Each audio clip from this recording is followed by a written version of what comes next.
ዘናበል ፈታበሌን ያለም ከንቱናት ይቻለም። በኢትዮጵያ የኪነ ጥበብ ሰማይ ታላቅ ኮከብ የነበረው ድምፃዊ ሰማኸኝ በለው የመጨረሻ የክብር ስንብቱን ሊያደርግ ሰዓታት ብቻ ቀርተውታል። ዛሬ ማክሰኞ ሰኔ 9 ቀን 2018 ዓ.ም ከቀኑ 9 ሰዓት ላይ በቡልቡላ መድኃኔዓለም ቤተክርስቲያን ስርዓተ ቀብሩ ሊፈጸም አስከሬኑ ወደ መቃብር ስፍራ በሚሸኝበት በዚህ አስለቃሽ ቅጽበት እኛ ደግሞ በጥበብ አደባባይ የባላገሩ እውነተኛ ድምጽ ሆኖ የኖረውን የዚህን ታላቅ አርቲስት ታሪክና ከህልፈቱ ጀርባ የተነሱ አነጋጋሪ ምስጢራትን እናጫውታችኋለን። ሰማኸኝ በለው ገና በልጅነቱ በአያቶቹ ተመርቆ ያደገ የተፈተነ በኪነ ጥበብ ጉዞ 7 ስኬታማ አልበሞችንና ከ20 በላይ ድንቅ የባህል ነጠላ ዜማዎችን ለአድማጮች አስኮመኮመ የጥበብ አምባሳደር ቢሆንም የዛሬው ስንብቱ ግን ዝም ብሎ የተለመደ የሐዘን ድባብ ብቻ ይዞ የመጣ አይደለም። ከህልፈቱ ማግስት ጀምሮ መላውን ማህበራዊ ሚዲያና የኪነ ጥበብ አፍቃሪውን ያናወጡ 5 በጣም አወዛጋቢ እጅግ አነጋጋሪና ትንፋሽ ቀጥ የሚያደርጉ ምስጢራዊ ጉዳዮች በአደባባይ እየተንሸራሸሩ ይገኛሉ። የመጀመሪያውና ትልቁ መነጋገሪያ ነጥብ ባለፉት ጥቂት ወራት ክብደት ለመቀነስ ያደርገው የነበረው የህክምና ክትትልና የዚህ ህክምና ውጤት ለድንገተኛ ሞቱ መንስኤ ሊሆን ይችላል የሚለው የጭንቀትና የጥርጣሬ ጥያቄ ነው።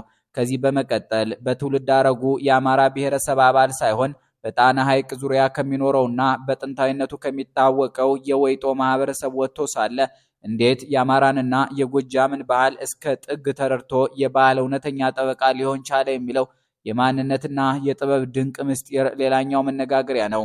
በሶስተኛ ደረጃ በ1994 ዓ.ም በደረሰ የትራፊክ አደጋ የቅርብ ጓደኛው በመሞቱ ምክንያት የተፈረደበትን የ5 ዓመት ጽኑ እስራት ለመቀበል አሜሪካ ሀገር እያለ በራሱ ፈቃድ የጉዞ ትኬት ቆርጦ ወደ ሀገሩ በመመለስ በቀጥታ ወደ ወህኒ ቤት የገባበት ያ አስገራሚ የሞራል ልዕልና ታሪክ የብዙዎችን ልብ እየነካ ይገኛል።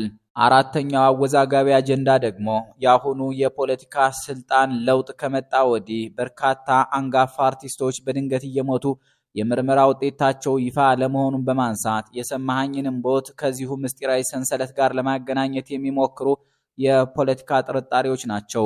በመጨረሻም አገሪቱ በነበረችበት የጦርነት ድባብ ወቅት አርቲስቱ የነበረውን የሙዚቃ አቋም ተከትሎ በማህበራዊ ሚዲያ ላይ በትግራይና በአማራ አክቲቪስቶች መካከል የተነሳው የብሔር እሰጥ አገባና የቃላት ጦርነት ዛሬ አስከሬኑ ሳይቀበር የውይይቱ ዋነኛ አጀንዳ ሆኗል።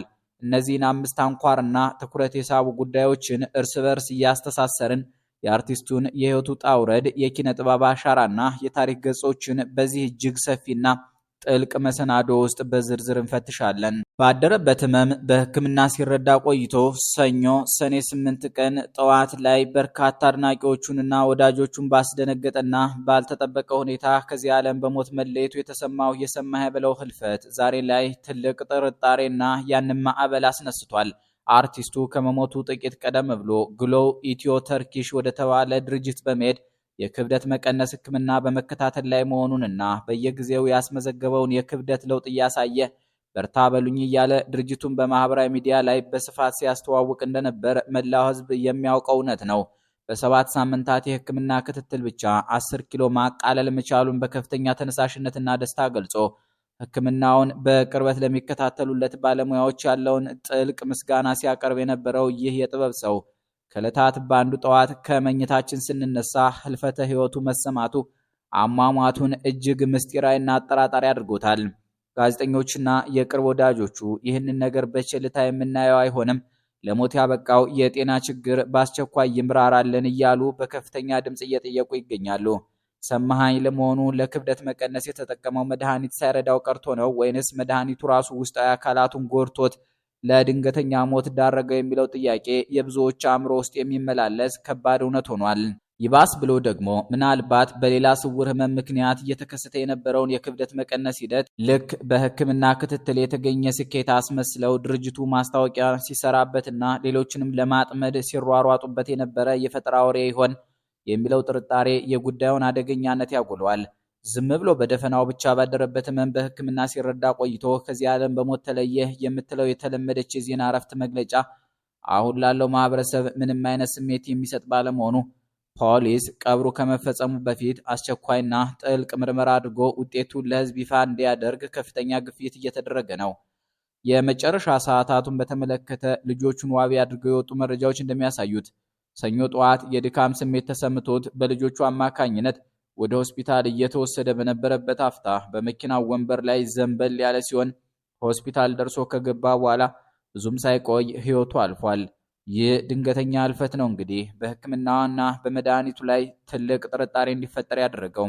ሰሜ ከመደበኛ በላይ የሆነ ውፍረቱ ይህ ነው የተባለ የጤና ችግር ማለትም እንደ ስኳርና ግፊት የመሳሰሉትን እንዳልፈጠረበት ከአንድ ዓመት በፊት በራሱ አንደበት ተናግሮ የነበረ ሲሆን በቅርብ ጊዜ ደግሞ ውፍረቱን ለመቀነስ የተለያዩ የህክምና ዘዴዎችን ሲከታተል ቆይቶ ጥሩ ለውጥ እያመጣ መሆኑን በገለጠ ማግስት እንዲህ መሆኑ ሐዘኑን እጅግ መራራና የማይታመን አድርጎታል። ይህ በህክምናው ዙሪያ የተነሳው አወዛጋቢ የሞት ምስጢር እንዳለ ሆኖ ሌላውና የአርቲስቱን ሙሉ የታሪክ ገጽታ ወደ አዲስ አቅጣጫ የሚወስደው ጉዳይ በትውልድ ሐረጉ ዙሪያ የሚነሳው እውነተኛ ማንነቱ ነው። ሰማይ በለው በሰነዶች ላይ በሰፊው እንደተመዘገበው በአማራ መዲና ባህር ዳር ተወልዶ ያደገ ገና ባዳጊነቱ በባህር ዳር ህጻናት ክፍል በመቀጠል በአዮማና በግሽ አባይ ኪነ ጥበብ ቡድኖች ውስጥ በመሳተፍ የጥበብ ጅማሮውን ያደረገ ሰው ነው። ይሁን እንጂ ባህር ዳር ዛሬ የምናውቃትን ዘመናዊ ቅርጽ ከመያዟ በፊት በጥንት ዘመን አካባቢውን ከመሰረቱትና በጣና ሐይቅ ዙሪያ በረጅም ዘመን ታሪካቸው ከሚታወቁት ወይጦ ከተባሉት ጥንታውያን ማህበረሰቦች ወገን እንደሆነ ይነገራል። ይህ በቁጥር እጅግ አናሳ የሆነውና በማህበራዊ ህይወቱ ውስጥ በተለያዩ የታሪክ አጋጣሚዎች የተገለለው የወይጦ ማህበረሰብ ከጣና ሐይቅ ጋር የማይነጠል ትልቅና ጥልቅ የህይወት ትስስር ያለው ህዝብ ነው። በከተማ መስፋፋትና በተለያዩ ማህበራዊ ተጽዕኖዎች ምክንያት አብዛኛው የማህበረሰቡ አባል ዛሬ ላይ ወደ ጣና ሐይቅ ዳርቻዎች ተጠግቶ የሚኖር ሲሆን ዋነኛ የህይወት መተዳደሪያቸውም አሳ ማጥመድ፣ የደንገል ጀልባ ወይም ታንኳ መስራትና የደንገል ዕደ ጥበብ ስራዎች ላይ የተገደበ ነው። ሰማይ በለው በትውልድ ሐረጉ ከዚህ ማህበረሰብ የወጣ በመሆኑ በደም ሐረጉ የአማራ ብሔረሰብ አባል እንዳልሆነ የቅርብ አዋቂዎች ይመሰክራሉ። ነገር ግን የማህበረሰብ በቋንቋ ደረጃ የአማርኛን ቋንቋ ሙሉ በሙሉ ተቀብሎ የሚጠቀም በመሆኑ ሰማኝም ያደገበትንና የሚኖርበትን የአካባቢውን ባህል በሚገባ ጠምቆ የጠጣ የጥበብ ሰው ለመሆን በቅቷል። በደም ሐረጉ የአማራ ተወላጅ ባይሆንም ህይወቱ ሙሉ የኖረው ግን የአማራን በተለይም የጎጃምን ባህል፣ ጨዋታ፣ ለቅሶና ደስታ በሙዚቃው ውስጥ በከፍተኛ ጥራትና ታማኝነት በማንጸባረቅ ለመላው የኢትዮጵያ ህዝብ በማስተዋወቅ ረገድ ግንባር ቀደም ተጠቃሽ መሪ ለመሆን ችሏል። የጎጃም አካባቢን ባህላዊ ሃይማኖትንና የህዝብ ዜማዎችን በዋሽንትና በክራር በማዋሃድ ያቀረበበት መንገድ እጅግ ማራኪ ከመሆኑም በላይ የሱ ድምጽ ሰርጎ የመግባትና ስሜትን የመንካት ልዩ ኃይል የነበረው በመሆኑ የጎንደርና የጎጃምን የእንጉርጉሮ ስልቶች በከፍተኛ ብቃት ተጫውቷቸዋል። ወሎም ተሻግሯል። ይህ እውነታ ታዲያ ጥበብ ከዘር ከብሔርና ከጎሳ በላይ መሆኗን ትልቅ ማረጋገጫ ሆኖ የሚቀርብ አስገራሚ ታሪክ ነው። እርሱ ከተገለለውና በቁጥር አናሳ ከሆነው የወይጦ ማህበረሰብ ወጥቶም የአማራን ባህላዊ ሙዚቃ እስከ ጥግ ተረድቶና ወዶ ለአገር ኩራት የሆነ ደማቅ አሻራ ጥሎ ማለፉ ዛሬ ላይ በብሔር ፖለቲካ ለተወጠረው ማህበረሰብ ትልቅ የቤት ስራና አነጋጋሪ አጀንዳ ሆኖ ቀርቧል። ጋዜጠኛና ጸሐፊ ቦጋለ ተስፋዬ በአንድ ዝግጅቱ ላይ እንዳቀረበው ይህ ድንቅ አርቲስት የባላገርነት ስሙንና ግርማውን በተግባር የወረሰ ቁምጣና ፎጣውን ለብሶ ሁሌም በኩራት አደባባይ የሚወጣ የባህል እውነተኛ ጠበቃ ነበረ። ጸሐፊው በፈሳሽ አገላለጹ እንደሰነደው የሰማኸኝን መድረክ መመልከት ለራስ ባህል የመገዛትና የማክበርን ትልቅ ምስጢር ያሳያል። ለዚህ ፈራሽ ገላ ለሚበሰብሰው ቁምጣ መቻነሰው እያለ የዘለቀው የጊሽ አባይ ድምቀት ያንቱ የዋባት ሰማኸኝ ባህሉን ሊሰብክ ሲነሳ ያየው ሁሉ እንዳበደ የሚቆጥረው ጥበበኛ ነው። በቆነጃጅት ተከቦ በራያ በጎጃም በባህር ዳር በጎንደር እየተዘዋወረ የኢትዮጵያን ውብ ባህል የሚያንቆለጳጵስ የጥበብ አምባሳደር የነበረው ሰማኸኝ በራሱ ግጥምና ዜማ በቁምጣዬ እኔ እኮ አላፍር ልባል ባላገር እያለ ይዘፍን ነበር። እሱነቱንና የጥበብ ፍልስፍናውን በግልጽ ባሳየበት ከፍ ብሎ በተጠቀሰው ታዋቂ ግጥሙ ላይ ደግሞ አፈር ለሚበላው ለሚበሰብሰው ለዚህ ፈራሽ ገላ ቁምጣ መቻነሰው እያለ የገበሬውን ታላቅነትና የአገር ዋልታነት በጥበቡ የከሸነና የመሰከረ ታላቅ የጥበብ ሰው ነበር። ሰሜ ባላገር የሚለውን ቃል ከመሰደቢያነት አውጥቶ የኩራት የታታሪነት እንዲሁም የጀግንነት መልክ እንዲይዝ ያደረገ ጎበዝ የባህል ዘፋኝ በመሆኑ በትውልድ ማንነቱ ዙሪያ የሚነሳው ወሬ የሰጠውን የኪነ ጥበብ ዋጋ ይበልጥ ከፍ ያደርገዋል እንጂ ዝቅ አያደርገውም። ይህ በባህልና በማንነት ዙሪያ የነበረው የጥበብ አቅኝነቱ በተለየ ህይወት ምዕራፍ ውስጥ ደግሞ ይበልጥ የሚገርም የሞራል ልዕልና የታየበትን ታሪክ ይዞልን ይመጣል። ድምፃዊ ሰማሃኝ በለው ሐምሌ 7 ቀን 1994 ዓ.ም ከሌሊቱ 10 ሰዓት ላይ በአዲስ አበባ በአምቢስ ድልድይ አካባቢ መኪና ሲያሽከረክር ከባድ አደጋ ደርሶበት ነበር። በአደጋው ወቅት አብሮት በመኪናው ውስጥ የነበረውና የታወቀው የግጥምና ዜማ ደራሲ ግሩም ተስፋዬ በሚያሳዝን ሁኔታ ህይወቱ ያልፋል። በዚህም ምክንያት በቸልተኝነት መኪና በማሽከርከር የሰው ነፍስ እንዲጠፋ አድርጋል የሚል ከባድ ክስ በሰማሃኝ ላይ ተመሰረተበት። ፍርድ ቤቱ የሰማሃኝ በለውን መከላከያ ምስክሮች በሰፊው ከሰማ በኋላ በቸልተኝነት የሰው ህይወት በማጥፋት ወንጀል ጥፋተኛ አድርጎት በ3000 ብር የገንዘብ ቅጣት ብቻ አሰናበተው። የገንዘብ ቅጣቱን እንዲከፍል ከተደረገ በኋላ በነፃ ቢሰናበትም አቃቤ ሕግ ግን በውሳኔው ሳይረካ ቅጣቱ እጅግ የቀለለ ነው፣ አደጋው ሆን ተብሎ የተደረገ ነው በሚል የቅጣት ማሻሻያ ይግባኝ ጠየቀበት። ከፍተኛው ፍርድ ቤት መዝገቡን እንደገና መርምሮ የቀድሞውን የገንዘብ ቅጣት ሙሉ በሙሉ በመሻር በድምፃዊ ሰማሃኝ በለው ላይ የ5 ዓመት ጽኑ እስራት ፈረደበት። ነገር ግን የእስር ውሳኔው ከከፍተኛው ፍርድ ቤት ከመተላለፉ አስቀድሞ ሰማሃኝ በለው ለስራና ለሙዚቃ ዝግጅት ወደ አሜሪካ ሀገር ሄዶ የነበረ ሲሆን ይህንን ከባድ የፍርድ ውሳኔ የሰማውም አሜሪካ እያለ ነበረ። በወቅቱ ሰማሃኝ በበኩሉ የፖለቲካ ሻጥር ተሰርቶብኝ ነው የተጠየቅኩት እንጂ ጓደኛዬ ሞቶ እኔ በመትረፌ ምክንያት ብቻ ልጠየቅ አይገባም ብሎ ያምን ነበር። ፍርድ ቤቱ ያስተላለፈበትንና እሱ በውስጡ የማያምንበትን የስር ፍርድ ቤት ተቃውሞ አሜሪካ ሀገር በሰላም መቅረትና ጥገኝነት ጠይቆ መኖር የሚችልበት ሰፊ እድል ቢኖረውም እሱ ግን የተለየ ህሊና የነበረ ሰው ነበረ። የህግ ጉዳይ ያሳደደኝ፣ በሰው ሀገር በስደት መኖር አልፈልግም፣ ፍርዴን ጨርሼ በአገሬ በነፃነት መኖር አለብኝ በሚል እጅግ አስገራሚ የህሊና ውሳኔ በራሱ ፈቃድ ወደ ኢትዮጵያ ለመመለስ ወሰነ። ሰሜ ሳይውል ሳያድር የመመለሻ የአውሮፕላን ቲኬቱን በራሱ ገንዘብ ቆርጦ ወደ አገር ቤት እንደተመለሰ በቀጥታ ወደ ተፈረደበት የፌዴራል ማረሚያ ቤት በፈቃዱ ገባ። ይሁን እንጂ ሙሉውን የ5 ዓመት የእስራት ጊዜ አልታሰረም። በእስር ቤቱ ውስጥ በነበረው እጅግ መልካም ስነ ምግባር በማረሚያ ቤቱ የኪነ ጥበብ ክፍል ውስጥ ለሰጠው ከፍተኛ አገልግሎትና ሌሎች እስረኞችን የሙዚቃ ትምህርት በተደራጀ መልኩ ሰጥቶ በማስመረቅ ባበረከተው ቀና አስተዋጽኦ የይቅርታ ዕድል ተሰጥቶት ከ2 ዓመት ከ6 ወር እስራት በኋላ በነፃ ተለቋል። ንባን ስታይል የተባለ ጸሐፊ በማህበራዊ ሚዲያ ላይ እንደጻፈው ሰማሃኝ በለው ከተስፋዬ ለሜሳ ልጅ ጋር ስለደረሰበት አደጋና እሰጥ አገባ በዚህ ዘመን ቢሆን ኖሮ በማህበራዊ ሚዲያ ተራግቦ ብዙ መጥፎ ነገር ይፈጠር ነበር። ያ ትውልድ ግን እድለኛ ነው። ሰማሃኝ የባላገር ፍቅር የሚለው ቲያትር ላይ ሰሜ ባላገር ሆኖ በብቃት ተውኗል። ለዛ ያለው ባህላዊ ዘፋኝና እንዲህ ያለ ሞራል ልዕልና የነበረው ተወዳጅ ከያኒ በመሆኑ ዛሬ ማጣትና ወደ መቃብር መሸኘት እጅግ ልብን ይሰብራል። ይህ የህይወት ታሪኩ ትልቅ አክብሮትን ቢያስተርፍለትም አሁን ከሞተበት ሰዓት ጀምሮ ግን ጉዳዩ ሌላ የፖለቲካ ጥርጣሬና ወቀሳን የሚቀሰቅስ አቅጣጫ ይዟል። አማራ ቴሌቪዥን በነበሩበት ጊዜ ከአርቲስቱ ጋር በሁለት ክፍል የተላለፈ ሰፊና በጣም አዝናኝ ቃለ ምልልስ አድርገው እንደነበር የገለጹት ተስፋዬ ወልደስላሴ እንደመሰከሩ ከሆነ ሰማሃኝ እጅግ ሲበዛ ወግ አዋቂና አፍ የሚያስከፍት ተጫዋች ሰው ነበር። በርካታ አስተያየት ሰጪዎች እንደሚያሰፍሩት ከሆነ አሁን ያለው ጠቅላይ ሚኒስትር አብይ አህመድ ወደ ስልጣን ከመጡ ወዲህ ታዋቂውን ድምፃዊ ማዲንጎ አፈወርቅን ጨምሮ ስንቱን ታላቅ አርቲስት በከንቱ ቀበርን በማለት የቁጭት ድምፃቸውን እያሰሙ ነው። ከሁሉም በላይ ደግሞ የሚያሳዝነውና ጥርጣሬውን የሚያበረታው የእነዚህ በድንገት የሞቱ አርቲስቶች ያንዳቸውም የምርመራ ውጤት እስካሁን ድረስ በይፋ ለሕዝብ ባለመገለጹ ነው። ይህ አይነቱ ምስጢራዊ የሞት ዜና በብዙ አርቲስቶች ላይ በጣም ስለተደጋገመ ህዝቡም ለምን ብሎ በነፃነት መጠየቅ አልቻለም። ለምን ማብራሪያ አይሰጠንም የሚሉ ወቀሳዎች ከኪነ ጥበብ ወዳጆች ዘንድ በከፍተኛ ሁኔታ እየተሰሙ ነው። የሰማሃኝ በለው ሞትም ከተራ የጤና እክል ወሬ ወጥቶ በዚህ ስልጣን ስር ባሉ ታዋቂ ሰዎች ላይ እየደረሰ ባለው ድንገተኛ መጥፋት ጋር ተያይዞ በዩቲዩብና በተለያዩ መድረኮች ላይ የመንግስትን አካሄድ የሚወቅስና የምርመራ ተአማኒነትን የሚጠይቅ የፖለቲካ አጀንዳ ሆኖ እንዲቀጥል አድርጎታል። ይሄ እንደምነሽ ዘፈን እንዴነሽ ድለቃ የዋንጫ ለቅለቃ በሚልበት የሙዚቃው ስልትና ልዩ የዲሲፕሊን እንቅስቃሴ ከዲሲፕሊን ውጭ የሆነ አስደናቂ ተሰጥኦ የነበረው አርቲስት እንዴት እንዲህ በቀላሉ በጄኔሪክ ወይም በተለመደ የዜና እረፍት ብቻ ይሸኛል የሚለው ጥያቄ የህዝቡን ቁጭት አባብሶታል።